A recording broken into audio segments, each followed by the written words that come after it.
Welcome to Andy's Garage. I'm Andy Phillips. Today I'm going to show you how to replace the ignition coil packs on a 5.3 liter General Motors V8 engine. In this case here, we're actually dealing with a Chevy Trailblazer, but it would be the same part and the same procedure on any version of vehicle that utilizes the 5.3 liter V8. Let's go ahead and get started. Here's the items that you'll need to complete this, and it's not a lot to do this, but you're going to need a ratchet or a handheld screwdriver that can take a socket.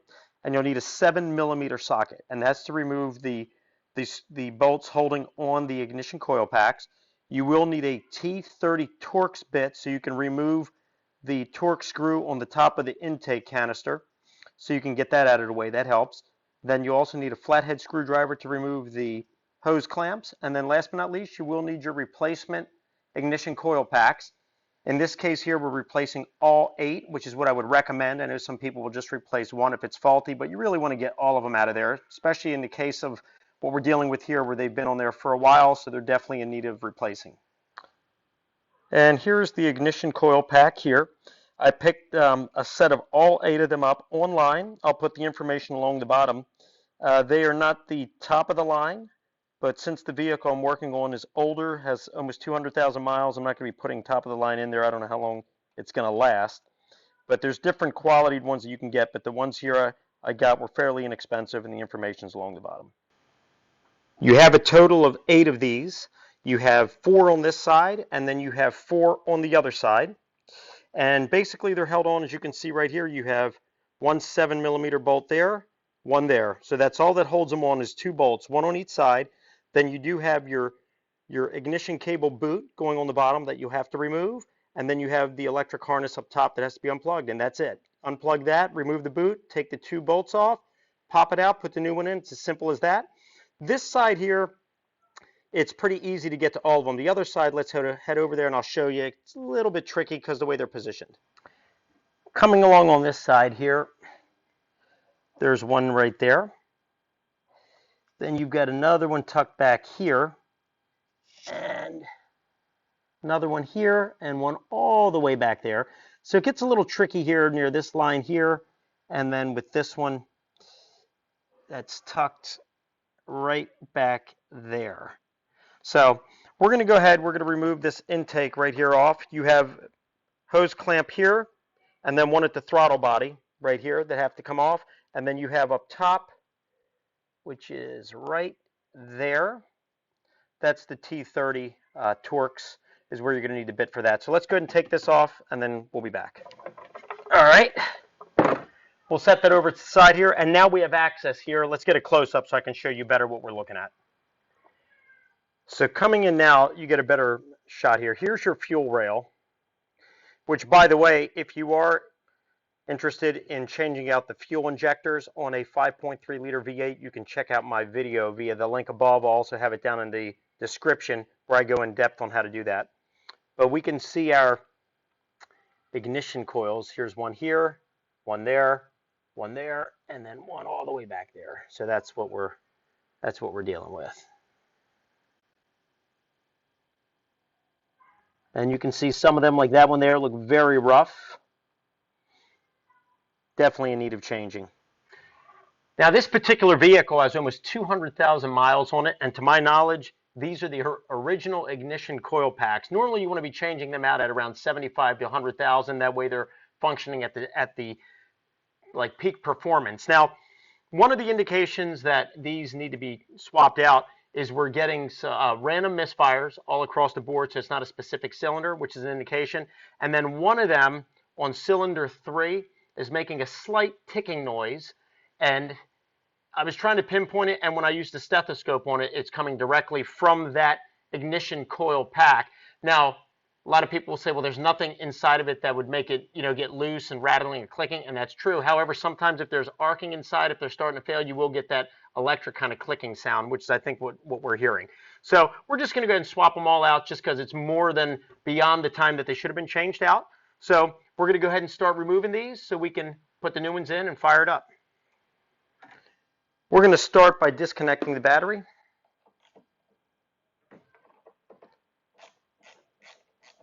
You don't want to leave the battery connected when you're dealing with the electric, which in this case we are with the ignition coil packs. Put that off to the side. And I'm also going to go ahead and do this one.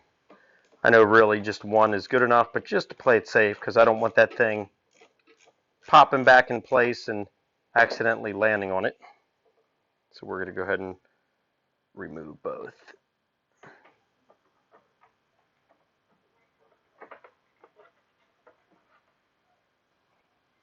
Now that the battery's been disconnected, I'm going to go ahead and remove the electrical connection here from this one. Pull that harness out and just put it off to the side. And then we have the boot down here, which connects it to the spark plug wire. We're going to go ahead and remove that next, and then we'll remove the two 7mm.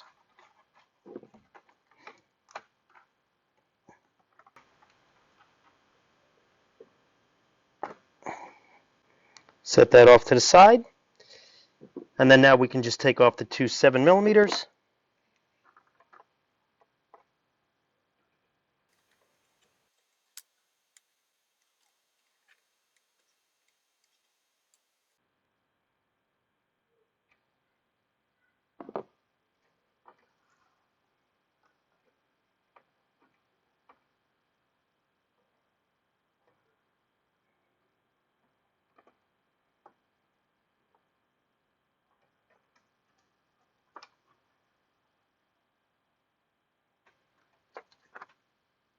Okay, and that's how simple it is. We went ahead and removed the electrical connection harness, then the spark plug ignition cable boot, and then the two 7mm bolts on the mounting wings, and that's it.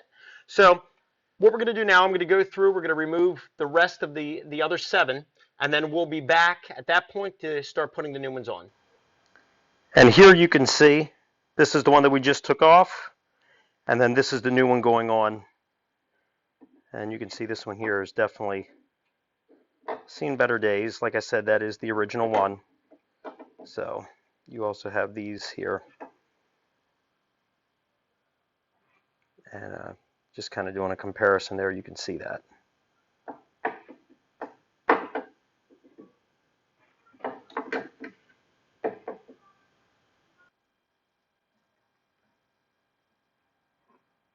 It's going to be a little tricky back here.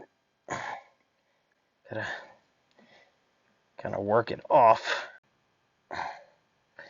There we go. You want to make sure you don't damage these ignition cables. In the case of these here, they were put on recently, so I'm not trying to destroy them. If you're going to be replacing them with new, then it doesn't matter. Some of these are on pretty tight, so you may have to switch to a ratchet, especially in these tight spots. Like right here, this is cylinder 7 against the firewall, so that one's a little hard to get to. So a ratchet is best. Just to kind of show you there.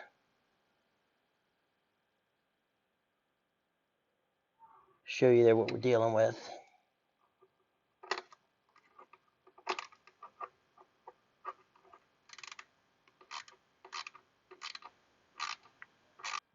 So you can see here, they are all off, and we are ready to put the new ones on. So that's pretty much what you're looking at right there. This is the driver's side. Okay, so to put the new one on, it goes on just like that. You're going to match up the holes where the bolts go. So I'm going to go ahead and screw those on, and then we'll be back to put the harness and the ignition cable boot on afterwards. You want to secure it first to the mount before you try to connect the other two connections to it.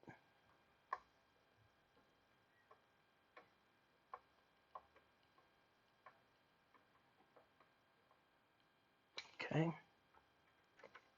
Do this one next.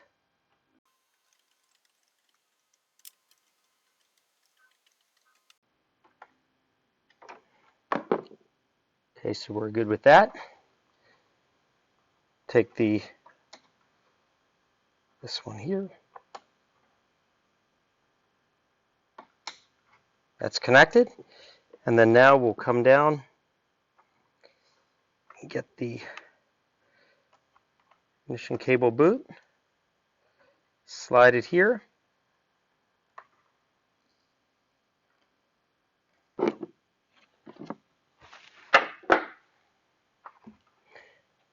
easier to get it from underneath. Slide it up until it clips. That's it. So the first one's in place. I'm going to go ahead and do the other ones, and we'll be back to take a look at it. And we just put the last one on here. You can see all of them. Boots are connected. Electrical harnesses are plugged in. They are nice and anchored in. So that is it. They are done on this side. Now coming in here on the passenger side, there's a little nut right there that is a 10 millimeter nut that you're going to have to remove. As you can see, there's the 7 millimeter behind it.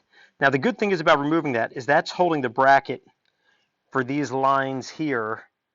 So once you remove that, you'll be able to push them out of the way, which you're going to need to get to the boots on the first two here. Once you get further back into the other ones, you have more clearance back there. So that's not a bad deal.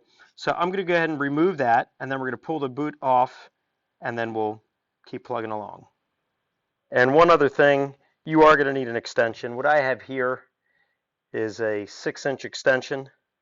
So I did not mention that at the beginning as far as things you'll need, but definitely recommend that. That makes it a lot easier, because with that, you can reach all the way back in here, get on that, and that way you can remove that. With that nut off, we can now slide this out of the way, and now we can get to the 7 millimeter, but you'll see here these lines, they're connected with that. So now we can come underneath, pull them back, so we can get to the boot of that one and that one. So if I reach my hand here, pull back underneath, got the boot off, if you can see that. So now we can come up here, pop that off, and then we're going to go ahead and remove those two 7 millimeters, work our way down, and then we'll be back to get ready to put the new ones on. And you'll need the extension to also get to those 7 millimeters as well. All right, first one out. And you can see in there, it's kind of tight with those lines, so you just got to move them out of the way. As mentioned already, because the bracket is gone, there is some flexibility, and you'll need that. Let's get this one out, so we can then head down to the last two, which are easier. I went ahead and loosened this one, but what I wanted to show you, what I found is easier, leave the boot connected to it, because then you can pull it up beyond those lines. It's easier to grab it, and then you can undo it, because I was trying to get to it under here, and because of the dipstick in the way, it's a little hard. So if you have it here, let me show you. You lift it up, you can see the boot right there. So I'm going to go ahead and pull that off, and then we're going to put the new one on right away before we drop it back down. That'll make it easier. So we got that one out. We're holding this one.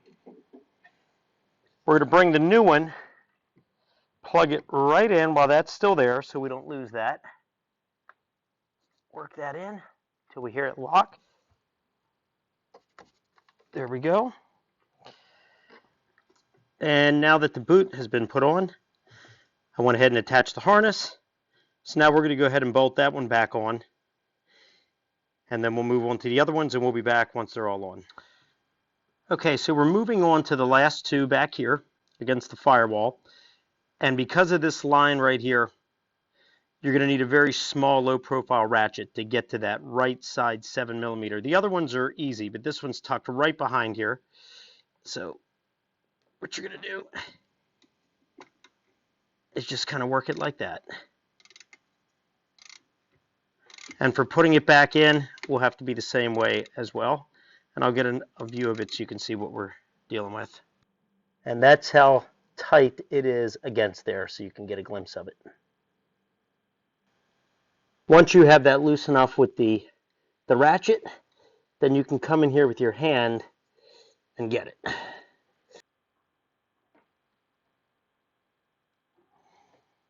There it is. And for getting back Under this piece here, the last two, I'm using just a 3-inch extension on a ratchet. Okay, so everything is done. We got that one in, this one back here, this one, and that one in the front. Now we're going to go ahead and put the nut back on that bracket, and then we'll come back and we'll put the top here. Same way we took it off, we're going to go ahead and attach it to the throttle body, mass airflow sensor, tighten those hose clamps, and then we're going to go ahead and screw in the T30 up top, get that all put in, and then we'll be back.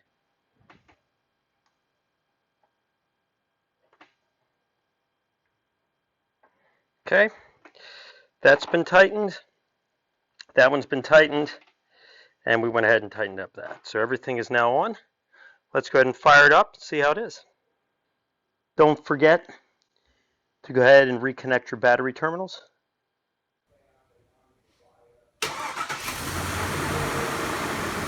Okay, that wraps up this video on how to replace the ignition coil packs on a 5.3 liter V8 General Motors engine. In this case here, it was on a Chevy Trailblazer. But I hope that this video was informative for you. I hope it helped you out with any projects you're working on. Please send me any questions or comments. I would love to hear from you. And as always, I appreciate all the support. So please like the video and subscribe to this channel. I'll see you next time.